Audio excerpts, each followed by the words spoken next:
Boa noite, pessoal. Sejam muito bem-vindos. Hoje é o nosso quinto encontro. Nosso último encontro, nós terminamos a primeira parte do nosso conteúdo que falava sobre a lei. Hoje, nós começamos a segunda parte do nosso curso, que vai falar sobre a graça. E para começar esse novo tópico, nós vamos conversar hoje sobre o Evangelho. O Evangelho é a mensagem de boas novas trazidas por Cristo. Apesar de se chamar boas novas, o verdadeiro Evangelho começa com péssimas notícias. Elas só podem ser consideradas boas pelo fato de serem um aviso do que nos acontecerá caso permaneçamos distantes de Deus, fugindo para os ídolos do nosso coração. E nós já vimos quem são os ídolos do nosso coração, não é verdade? Os ídolos do nosso coração são coisas que parecem nos trazer alegria e satisfação, mas são coisas passageiras. Ao invés de paz, a paz de Cristo, que excede todo o entendimento e guardam o nosso coração e mente nos momentos de desespero, elas acabam nos oferecendo algo como a fumaça que simplesmente desaparece pouco tempo depois. O Evangelho começa com a notícia de que todos somos condenados. Todos quebramos a lei de Deus, como já estudamos nos encontros passados. E isso nos torna culpados. E toda culpa gera uma pena que precisa ser paga. E a nossa pena é eterna, porque nós pecamos contra o Deus eterno. Assim, o Evangelho começa com essa péssima notícia, que, como já falamos, só se torna boa pelo fato dela demonstrar preocupação daquele que anuncia em nos tirar desse caminho de condenação. Já antevendo a nossa impossibilidade de nos salvarmos e pagarmos nessa vida o que devemos ao Deus eterno, Ele mesmo criou um meio de nos salvar e de cumprir a nossa pena eterna. E é aqui que entra a cruz de Cristo. Outra informação que você precisa saber sobre o Evangelho é que por trás dele havia uma maldição. Todo condenado é visto como maldito, não como bendito. Para que o homem, visto como maldito e condenado, seja transformado em alguém liberto, salvo e abençoado, é necessário que outro leve a culpa no seu lugar. Por causa da justiça de Deus, não há como um pecado ficar sem punição. Todo pecado será condenado. Essa é mais uma péssima notícia. Não há como Deus fingir que não viu ou passar a mão na cabeça. Para dar um fim à nossa maldição e condenação, Jesus de Nazaré assumiu para si aquilo que pesava sobre nós. E isso foi profetizado por muitos profetas no Antigo Testamento. Mas dentre eles, a profecia de Isaías 53 se destaca. O texto fala assim: apesar disso, foram as nossas enfermidades que ele tomou sobre si, e foram as nossas doenças que pesaram sobre ele. Pensamos que o seu sofrimento era castigo de Deus, castigo por sua culpa, mas ele foi ferido por causa de nossa rebeldia e esmagado por causa de nossos pecados. Sofreu o castigo para que fôssemos restaurados e recebeu açoites para que fôssemos curados. Todos nós nos desviamos como ovelhas, deixamos os caminhos de Deus para seguir os nossos caminhos. E, no entanto, o Senhor fez cair sobre ele os pecados de todos nós. Ele foi oprimido e humilhado, mas não disse uma só palavra.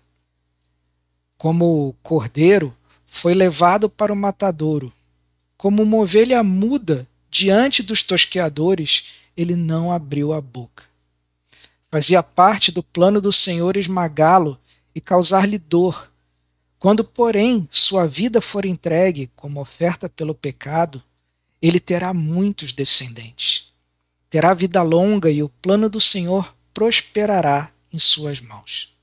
Quando ele vir tudo que resultar de sua angústia, ficará satisfeito. E por causa de tudo que meu servo justo passou, ele fará que muitos sejam considerados justos, pois levará sobre si os pecados deles. Eu lhe darei as honras de um soldado vitorioso, pois ele se expôs à morte.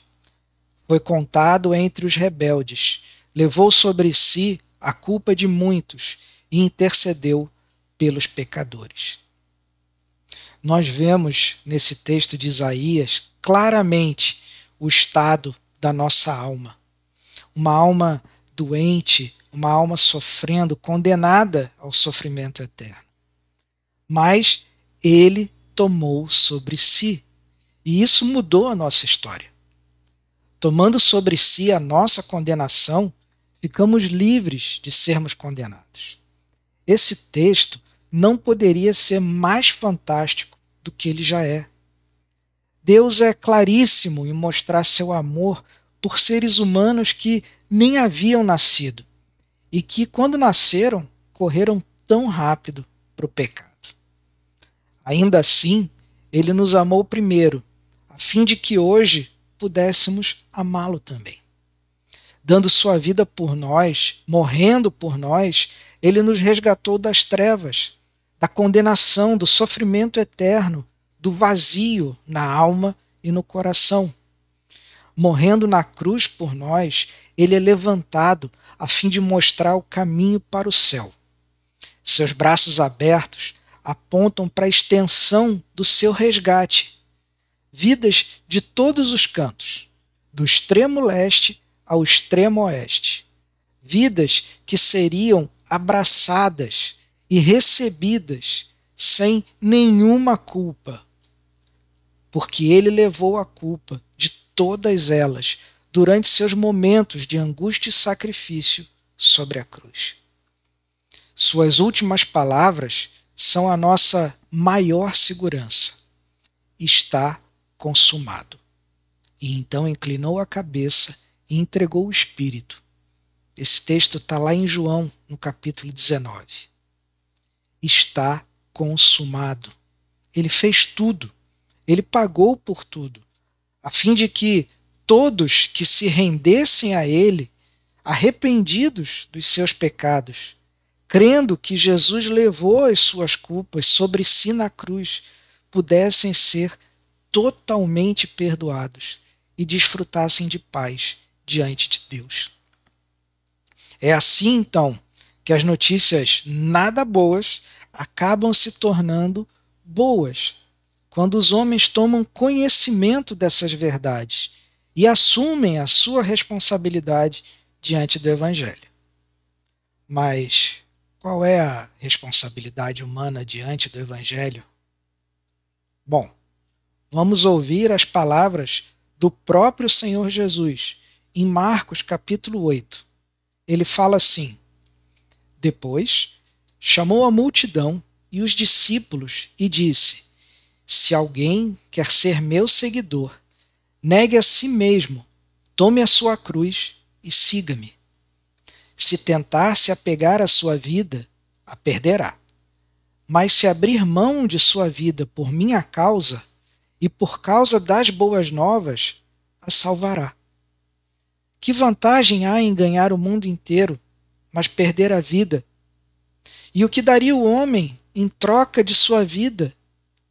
Se alguém se envergonhar de mim e de minha mensagem nessa época de adultério e pecado, o Filho do Homem se envergonhará dele quando vier na glória do seu Pai com os seus santos anjos.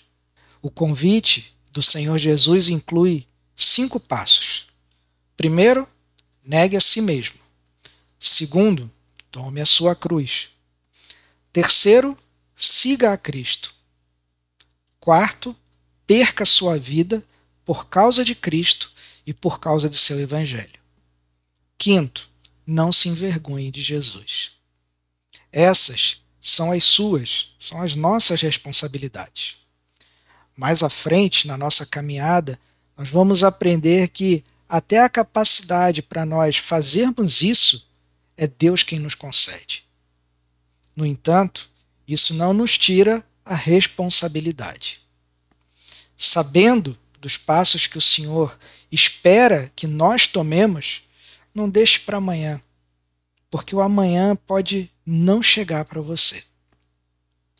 Se não existirem forças em você, nem vontade, não descanse ou durma sem antes clamar a Deus com todo o seu coração, que lhe dê fé para crer verdadeiramente e que transforme o seu coração, a fim de que haja arrependimento sincero dentro de você. Podemos então concluir esse nosso encontro de hoje com muita gratidão nos nossos corações pelo que Deus já fez por nós. Não fosse o seu grande amor por nós, nós nasceríamos, viveríamos, casaríamos, teríamos filhos, festejaríamos, choraríamos e até morreríamos sem jamais saber o que nos aguarda do outro lado da vida e da eternidade.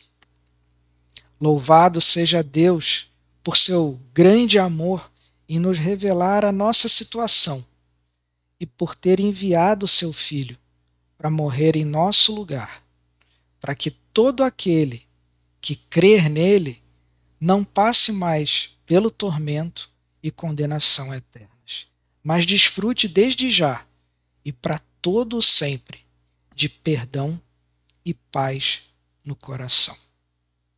Final do nosso material, na nossa sessão de Aprendendo, nós temos 4 perguntas. E como sempre eu te incentivo a, durante os próximos dias, tirar um tempinho, reler as passagens que o material indica, rever esse vídeo, se for o caso, e tirar esse tempinho para responder essas perguntas. Para o nosso próximo encontro, nós temos a leitura de 3 textos, que lá no nosso material está indicado, uma pergunta sobre esses textos e aquele finalzinho que já é característico com alguns motivos de oração. E mais uma vez, eu te incentivo a fazer essas orações, a ter esse tempo entre você e o Senhor. Eu queria terminar o nosso encontro mais uma vez orando. Fecha os teus olhos para que nada tire a tua atenção e vamos orar ao Senhor. Senhor Deus, Pai Todo-Poderoso, nós te agradecemos por esse encontro, por todos os queridos que estão acompanhando esses nossos encontros. Pedimos pelas famílias, Pai, de cada um desses queridos que tem estudado e querendo aprender um pouco mais da Tua Palavra, Pai. Pedimos ao Teu Espírito Santo que aplique essa palavra aos nossos corações. Pedimos ao Senhor que nos dê um coração obediente, que nos dê o dom da fé, Pai, para que possamos crer nas Tuas verdades. Essa é a nossa oração e nós a fazemos no nome santo do Senhor Jesus. Queridos, fiquem com Deus, aproveitem esse tempo, estudem sobre esse nosso encontro de hoje e a gente se vê daqui a 15 dias no nosso próximo encontro. Um abraço e fiquem com Deus.